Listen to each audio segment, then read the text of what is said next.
ഇന്ന് ഫെബ്രുവരി 24 വാട്സപ്പിനെ സംബന്ധിച്ച് ഇന്ന് വാട്സപ്പിൻ്റെ ജന്മദിനമാണ്.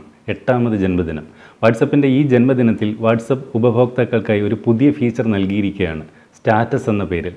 നേരത്തെ നമുക്ക് വാട്സപ്പിൽ നമ്മുടെ സ്റ്റാറ്റസ് ടെക്സ്റ്റായിട്ട് മാത്രമേ ടൈപ്പ് ചെയ്യാൻ സാധിച്ചിരുന്നുള്ളൂ. എന്നാൽ ഇന്ന് വന്നിരിക്കുന്ന ഈ പുതിയ ഫീച്ചർ പ്രകാരം നമുക്ക് നമ്മുടെ സ്റ്റാറ്റസ് അപ്ഡേറ്റുകൾ ചിത്രങ്ങളായോ വീഡിയോകളായോ അനിമേറ്റഡ് ജിഫുകളായോ നമുക്ക് നൽകാം. കൂടാതെ ഇത്തരം സ്റ്റാറ്റസിൻ്റെ മുകളിൽ നമുക്ക് എന്തെങ്കിലും ടൈപ്പ് ചെയ്യാനോ കൈകൊണ്ട് എഴുതാനോ ഒക്കെയുള്ള ഓപ്ഷനുമുണ്ട്. ഇങ്ങനെ നമ്മൾ സ്റ്റാറ്റസായി നൽകുന്ന ചിത്രങ്ങളും വീഡിയോകളുമൊക്കെ നമ്മുടെ കോൺടാക്ട്സിലുള്ള എല്ലാവർക്കും ഒരുമിച്ച് സെൻഡ് ചെയ്യാൻ സാധിക്കും. നേരത്തെ ഇത്തരം ഓപ്ഷൻ സ്നാപ്ചാറ്റ് പോലെയുള്ള സോഷ്യൽ മീഡിയകളിൽ വന്നിട്ടുണ്ട്. അപ്പോൾ അത്തരമൊരു പുതിയ ഫീച്ചറാണ് ഇന്ന് ഇൻട്രൊഡ്യൂസ് ചെയ്തിരിക്കുന്നത്. അപ്പോൾ ഈ നമ്മുടെ സ്റ്റാറ്റസ് ആരൊക്കെ കാണണമെന്ന് നമുക്ക് നമ്മുടെ പ്രൈവസി സെറ്റ് ചെയ്യാൻ നമുക്ക് സാധിക്കും. അപ്പം ഇന്നത്തെ ഈ സ്റ്റാറ്റസ് അപ്ഡേറ്റിൽ എന്തൊക്കെയാണ് നമ്മൾ അറിഞ്ഞിരിക്കേണ്ടതെന്നാണ് ഈ വീഡിയോയിൽ നമ്മളിന്ന് നോക്കുന്നത്. പുതിയ വന്ന മാറ്റങ്ങൾ പ്രകാരം നമ്മുടെ വാട്സപ്പ് ഓപ്പൺ ചെയ്യുമ്പോൾ ഇതുപോലെ മുകളിൽ സൈഡിലായിട്ടൊരു ചെറിയ ക്യാമറയുടെ സിമ്പൽ കൂടി ഇപ്പോൾ അഡീഷണലായിട്ട് വന്നിട്ടുണ്ട്. ഈ ക്യാമറയുടെ സിമ്പലിൽ ക്ലിക്ക് ചെയ്തുകൊണ്ട് നമുക്ക് ചിത്രങ്ങളോ വീഡിയോകളോ എടുത്തുകൊണ്ട് നമുക്ക് നമ്മുടെ സ്റ്റാറ്റസിലേക്ക് ഇടാൻ സാധിക്കും. അതുകൂടാതെ അതിനുശേഷം പിന്നെ നമുക്ക് വന്നിരിക്കുന്ന ചാറ്റുകൾ, നേരത്തെ ഉള്ളതുപോലെയുള്ള ചാറ്റുകൾ കാണാനായിട്ട് ചാറ്റ് എന്ന് പറയുന്ന ടാബ്, അതിനുശേഷം പുതിയ ടാബ് വന്നിട്ടുണ്ട്, സ്റ്റാറ്റസ് എന്ന് പറയുന്ന ടാബ്. ഈ സ്റ്റാറ്റസ് എന്ന് പറയുന്ന ടാബാണ് ഇപ്പോൾ നമുക്ക് പുതുതായിട്ട് ഇതിൽ ഇൻട്രൊഡ്യൂസ് ചെയ്തിരിക്കുന്നത്. അതെടുത്തു കഴിഞ്ഞാൽ നമ്മളിടുന്ന സ്റ്റാറ്റസ് മൈ സ്റ്റാറ്റസ് എന്ന് പറഞ്ഞിട്ട് ഇതുപോലെ കാണിക്കും. അതിനുശേഷം കാണിച്ചിരിക്കുന്ന നോക്കിയാൽ വാട്സപ്പ് എന്ന് പറയുന്ന ഔദ്യോഗിക പ്രൊഫൈലിൻ്റെ സ്റ്റാറ്റസുകൾ കാണാൻ ഈ വാട്സപ്പ് എന്ന് പറയുന്ന സ്റ്റാറ്റസ് ക്ലിക്ക് ചെയ്ത് കഴിഞ്ഞാൽ അത് വാട്സപ്പിൻ്റെ ഔദ്യോഗികമായിട്ടിട്ടിരിക്കുന്ന സ്റ്റാറ്റസുകൾ നമുക്കിവിടെ വാട്സപ്പിൻ്റെ സ്റ്റാറ്റസ് കാണാൻ സാധിക്കും. പിന്നെ അതിൻ്റെ താഴെയായിട്ട് നമ്മുടെ സുഹൃത്തുക്കൾ ഇടുന്ന സ്റ്റാറ്റസ് നമുക്കിതുപോലെ കാണാൻ സാധിക്കും. ഓരോരുത്തരുമായിട്ടിടുന്ന ഓരോ പിക്ചറുകളായാലും വീഡിയോകളും ഒക്കെ നമുക്ക് കാണാൻ സാധിക്കും. ഈ സ്റ്റാറ്റസിൽ നമുക്ക് ചിത്രങ്ങളിടാം, വീഡിയോ ഇടാം, അനിമേറ്റഡ് ജിഫ് ഇടാം. ഇങ്ങനെ ഉള്ള ഓപ്ഷനാണ് ഇപ്പോൾ വന്നിരിക്കുന്നത്. ഈ 3 ടൈപ്പ് ഫയലുകളാണ് നമുക്ക് പ്രധാനമായിട്ടും സ്റ്റാറ്റസായിട്ട് അപ്ഡേറ്റ് ചെയ്യാൻ സാധിക്കുന്നത്. പിന്നെ അതുപോലെ പിന്നീട് ഈ സ്റ്റാറ്റസിന് ശേഷം കോൺടാക്ട്സ് എന്ന് പറയുന്ന ടാബാണ് നേരത്തെ ഉണ്ടായിരുന്നത്. എന്നാൽ ഇപ്പോൾ അവിടെ കോൾസ് എന്ന് പറയുന്ന ഒരു ടാബ് മാത്രമേ ഉള്ളൂ. കോൺടാക്ട്സ് എന്ന് പറയുന്ന ടാബ് ഇപ്പോൾ ഇവിടെ കാണാനില്ല. അതിന് പകരമായിട്ട് നമുക്ക് ചെയ്യേണ്ടത്, നമ്മൾ ഈ ചാറ്റിൽ വന്നതിന് ശേഷം പുതിയ ചാറ്റ് ചെയ്യാനായിട്ട് ഇവിടെ താഴെ വല സൈഡിൽ ഒരു പുതിയ ബട്ടൺ കൊടുത്തിട്ടുണ്ട്.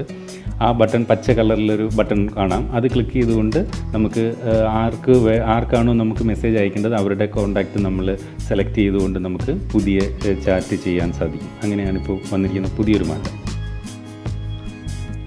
അപ്പോൾ പുതിയൊരു സ്റ്റാറ്റസ് അപ്ഡേറ്റ് ചെയ്യുന്നത് ഞാൻ കാണിക്കാം.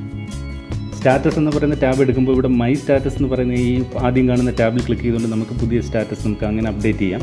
അപ്പോൾ നമുക്കിതുപോലെ ക്യാമറ ആണ്, നമ്മുടെ ഫോണിലെ ക്യാമറയാണ് നമുക്കിതുപോലെ കാണുന്നത്. അതിൽ നിന്ന് നമുക്ക് താഴെ ഈ റൗണ്ട് ബട്ടൺ ക്ലിക്ക് ചെയ്തുകൊണ്ടൊരു ചിത്രം എടുക്കുകയോ അല്ലെങ്കിൽ അതിൽ ലോങ് പ്രസ് ചെയ്ത് ഈ ബട്ടൺ ചിത്രം എടുക്കാനുള്ള ബട്ടണിൽ ലോങ് പ്രസ് ചെയ്തുകൊണ്ടൊരു വീഡിയോ തന്നെ നമുക്ക് വേണമെങ്കിൽ എടുക്കുകയോ ചെയ്യാം. ഇപ്പം ഞാനൊരു പിക്ചർ എടുക്കുന്നു.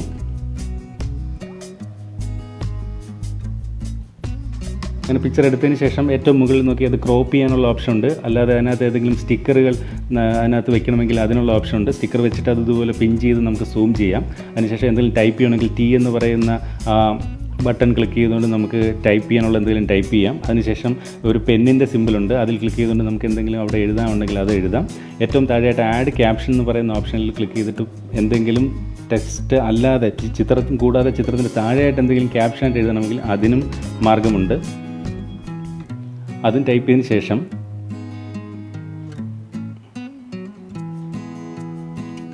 നിങ്ങൾക്ക് ഈ സ്റ്റാറ്റസ് നിങ്ങൾക്ക് സെൻഡ് ചെയ്യാം.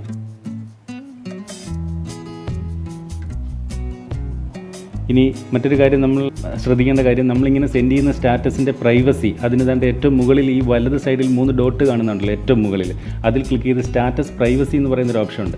അതിൽ നമ്മൾ ഈ സെൻഡ് ചെയ്യുന്ന ഇത്തരം സ്റ്റാറ്റസ് ചിത്രങ്ങൾ അത് അല്ലെങ്കിൽ വീഡിയോകൾ നമ്മുടെ കോൺടാക്ട്സിലുള്ള വാട്സപ്പിലെ കോൺടാക്ട്സിലുള്ള എല്ലാവർക്കും പോകാനാണെങ്കിൽ മൈ കോൺടാക്ട്സ് എന്ന് പറയുന്ന ഓപ്ഷൻ സെറ്റ് ചെയ്തിരിക്കണം. അതല്ല നമുക്ക് ചില കോൺടാക്ട്സുകളിലേക്ക് പോകണമെങ്കിൽ മൈ കോൺടാക്ട്സ് എക്സെപ്റ്റ് എന്ന് പറയുന്ന ഓപ്ഷനിൽ വന്നിട്ട് നമുക്ക് ആർക്കൊക്കെയാണോ നമുക്കിത് അയക്കേണ്ടാത്തത് അവരെ സെലക്ട് ചെയ്ത് അവരെ ഒഴിവാക്കാം. അതല്ല നമ്മുടെ കോൺടാക്ട്സിലെ ചില പ്രത്യേക ആൾക്കാർക്ക് മാത്രം അയച്ചാൽ മതിയെങ്കിൽ ഓൺലി ഷെയർ വിത്ത് എന്ന് പറയുന്ന ഈ ഓപ്ഷൻ എടുത്തുകൊണ്ട് ആർക്കൊക്കെ അയക്കണമോ അവരുടെ പേര് മാത്രം സെലക്ട് ചെയ്തുകൊണ്ട് നമുക്ക് ഇതുപോലെ സ്റ്റാറ്റസ് ആർക്കൊക്കെ അയക്കുമെന്നുള്ള അത് നേരത്തെ തന്നെ നമ്മൾ സെറ്റ് ചെയ്ത് വയ്ക്കുകയും വേണം. നമ്മുടെ പ്രൈവസി അതല്ലെങ്കിൽ അങ്ങനെ സെറ്റ് ചെയ്തിട്ടില്ലെങ്കിൽ ഡിഫോൾട്ടായിട്ട് നമ്മൾ വിടുന്ന ഇതുപോലുള്ള സ്റ്റാറ്റസ് നമ്മുടെ വാട്സപ്പിലെ എല്ലാ കോൺടാക്ട്സിലും ഇത് ഉള്ളവർക്ക് കാണാൻ സാധിക്കും. ഇപ്പോൾ എൻ്റെ വാട്സപ്പിലെ മറ്റ് സുഹൃത്തുക്കൾ അയച്ചിരിക്കുന്ന സ്റ്റാറ്റസാണ്. ഇപ്പോൾ 4 പേര് ഇപ്പോൾ പുതിയ അപ്ഡേറ്റ് പ്രകാരം 4 പേര് ഇപ്പോൾ സ്റ്റാറ്റസ് ഇട്ടിരിക്കുന്നതാണ് ഈ താഴെ കാണുന്നത്. അപ്പോൾ ഇങ്ങനെ നമ്മൾ സ്റ്റാറ്റസായിട്ട് അപ്ഡേറ്റ് ചെയ്യുന്ന കാര്യങ്ങൾ 24 മണിക്കൂറിന് ശേഷം എക്സ്പയർ ആവും. അത് നമ്മുടെ സ്റ്റാറ്റസിൽ നിന്നും ഒഴിവായി മാറും. അപ്പോൾ ഇത്രയും കാര്യങ്ങളാണ് ഇപ്പോൾ പുതുതായിട്ട് അറിഞ്ഞത്. അത് നിങ്ങളുടെ ശ്രദ്ധയിലേക്ക് വളരെ പെട്ടെന്ന് എത്തിക്കാൻ വേണ്ടിയിട്ട് വളരെ പെട്ടെന്ന് തയ്യാറാക്കിയൊരു വീഡിയോ ആണിത്. അതുകൊണ്ട് നിങ്ങൾക്ക് ഇതിനകത്ത് എന്തെങ്കിലും സംശയങ്ങളുണ്ടെങ്കിൽ നിങ്ങൾ ഈ വീഡിയോയുടെ താഴെ തന്നെ കമൻറ്റ് ചെയ്യുക. പിന്നെ അതിൻ്റെ മറുപടി തരുന്നതായിരിക്കും.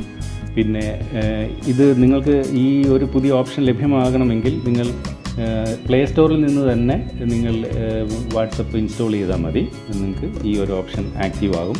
ഇത് വാട്സപ്പിൻ്റെ സെർവർ സൈറ്റിൽ നിന്ന് ആക്ടിവേറ്റ് ചെയ്യുന്ന ഒരു ഓപ്ഷനാണ്. അപ്പോൾ നിങ്ങളുടെ സുഹൃത്തുക്കൾക്കൊക്കെ ഈ വീഡിയോ ഷെയർ ചെയ്ത് അവരെ കൂടി ഇത്തരം ഒരു ഫീച്ചറിനെ പറ്റി കൂടുതൽ കാര്യങ്ങൾ മനസ്സിലാക്കാൻ ഷെയർ ചെയ്ത് നൽകുക. ഈ വീഡിയോ നിങ്ങൾക്ക് ഇഷ്ടപ്പെട്ടെങ്കിൽ താഴെ ലൈക്ക് ചെയ്യാം. ഇതുപോലുള്ള കൂടുതൽ വീഡിയോകൾ നിങ്ങൾക്ക് പെട്ടെന്ന് എത്തിച്ചേരണമെങ്കിൽ നിങ്ങൾക്ക് ഈ വീഡിയോ ചാനൽ സബ്സ്ക്രൈബും ചെയ്യാം. ഇതുപോലെ പ്രയോജനപ്രദമായ മറ്റൊരു വീഡിയോയിൽ വീണ്ടും കാണാമെന്ന പ്രതീക്ഷയോടെ സൈനിങ് ഓഫ് ജയരാജ്.